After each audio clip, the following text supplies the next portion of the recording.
got the money, I change my persona. Bulletproof whip, I'm gon' hit the corner on me.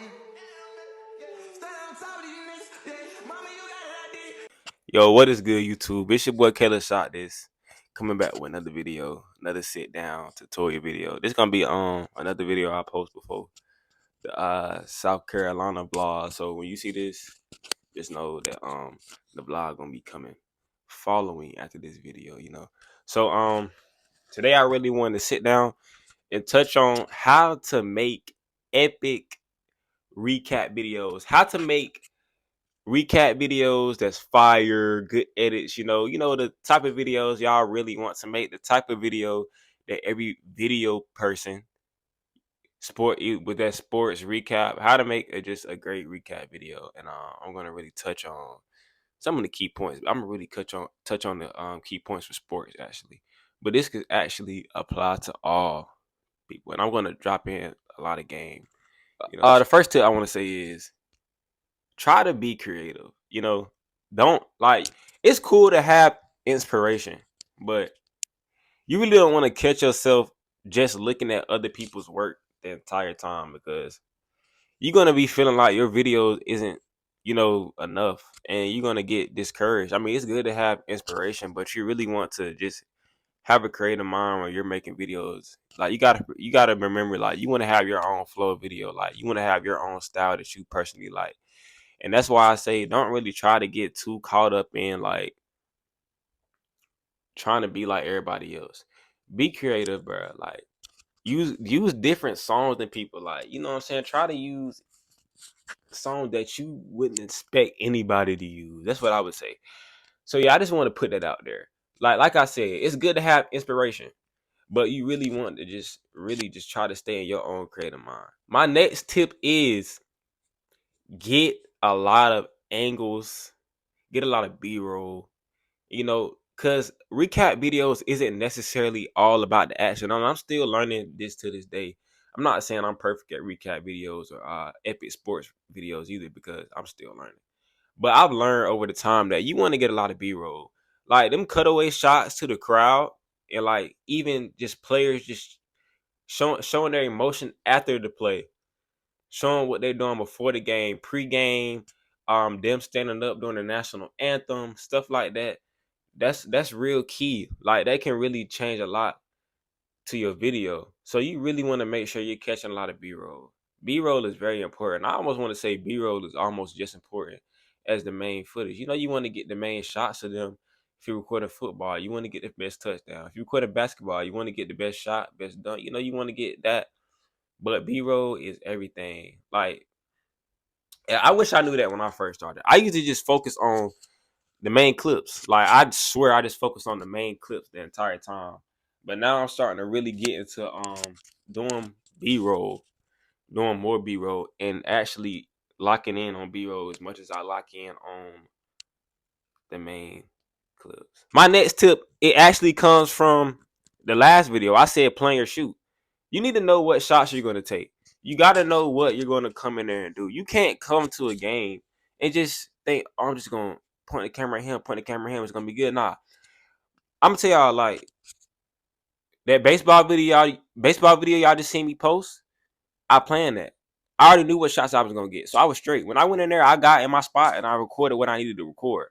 And I already had a song in mind as well. So you can have your song in mind and record for the edit. Like, you be recording for the edit while you're recording. You're not even, so when you go home, you go to Premiere Pro, you go to CapCut, you go to DaVinci Resolve, you already know I'm about to put the song here, and you knew what clip was supposed to be there. And another thing I do during the games is I actually record a 1 second clip after the clips I know I'm going to use when I get home. So when I go look at my clips, I see a 1 second clip there, and I know that that's a clip that I really wanted to use for my edit. So that's really key. Like, I'll say, before you even go to a game, sit down and plan. Like, actually write it down. Like, really write it down. You can really, like, journal it, bro. Like, you can just be sitting around the crib thinking about your edit, or you can just write it down in your notes. It's always a lot that you can do to plan your edit, and it'll make your life so much easier. You do not want to go to a shoot not knowing what you really want to record. Like, sometimes I even have the idea in my head, like, bruh, I'm not gonna record a recap. I'm just literally gonna get a clip from this game and record it and tag the player, and then the rest of the players can pay me if they want something else. You got to come in with that. What you got to come in knowing what you wanted to do. So that's a big one actually. That could actually change your whole way of doing videos. And the professional people, they definitely playing that shoe. They just can't come and do what they want because they got to have all the shots right for their team. And that's another thing. Like if you're shooting for a team, ask them what they really want. Because some teams might just want game footage, not even want B-roll or nothing like that.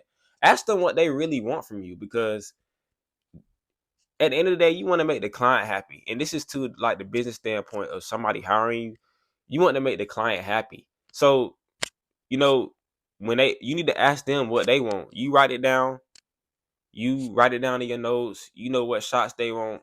You know if they only want game footage. You know if they want a highlight reel. You know if they just want clips of player single. You know what I'm saying? So that really just comes all together with everything. Like just know what you need to shoot at the end of the day. My next tip is you do not have to have a fast song to make a good epic sports video. I made good sports videos using songs that you would never think you would never think it would go in a sports video. Like I've seen people use church music, like gospel music. You were like, bro, people ain't putting gospel music on mixes. Yes, they are. You can be very creative. This just comes back to me saying be creative. You do not have to use the same hip hop song, YoungBoy, Lil Durk. You don't have to keep using them. You can really expand to any genre. Like this new baseball video, I expanded to a new artist that people just getting on. Like that's another thing. Like try to just be different. Like if you see everybody doing a mixtape to this song, what's gonna make your video different from theirs? I mean, it's cool to hop on trends sometimes, but what's really gonna make your video different from theirs? Not really a lot. So really be different. Really, really be different when you're doing videos. Like I said, be creative, and you're gonna come along. You're gonna come a long way while you're shooting sports videos, man. Another tip to make every sports videos, and this is gonna be the last one. Have the right equipment. Have the right equipment. I'm not saying buy expensive things, but have the right zoom range. Have the right, you know what I'm saying? If you're shooting football, you're not gonna be shooting with a wide lens. You know what I'm saying? If you're on a football field that's so far from you, you're not gonna be shooting with a wide lens. You most likely gonna be shooting with a 70 to 200 or even a 55 to 250 if you're on a budget. But you're not gonna be shooting with a wide lens or a 24 to 105. Have the right equipment. If you're shooting basketball, you're shooting with a wide lens that got some zoom focal range. If you're shooting football, you're gonna be using the telephoto zoom lens. Like have the right equipment. Have what you need before the shoot. You won't even be worried about it. Like literally, the only time you're really gonna need a wide lens for like say you need to bring everything actually because you might be trying to get different shots. So like football pregame, you're gonna need a wide lens. You're not gonna use a 7200 shooting pregame. So use a wide lens for what I'm saying. Use different lenses for different situations, but you want to come with the right equipment. You want to come with the equipment that you need. So that's the key. Really, just being prepared. That's really just this whole video. Be prepared, be prepared, be creative, and you're gonna come a long way. Come with the right equipment. Come with what you're gonna shoot in mind. Have your settings right. Go early and see the lighting. Go early and see what the lighting is like. That's going to take you a long way too. You're going to be fine when you know what the lighting looks like. You already prepared for what angles you want to get and what shots you want to get, So that's really it. Be creative, be prepared. Have the right equipment. Come prepared. Don't be on your phone while you're shooting. Stay locked in while you're shooting. And when you come into that editing room, it's gonna be so smooth. Edit out just like that. You post it before everybody else because you already had your edit in mind. But yeah, man. Hey, it's your boy Kayla Shot This. Hey, appreciate y'all for tuning in once again. I appreciate y'all and see y'all for that 77 South Carolina vlog. I'm out.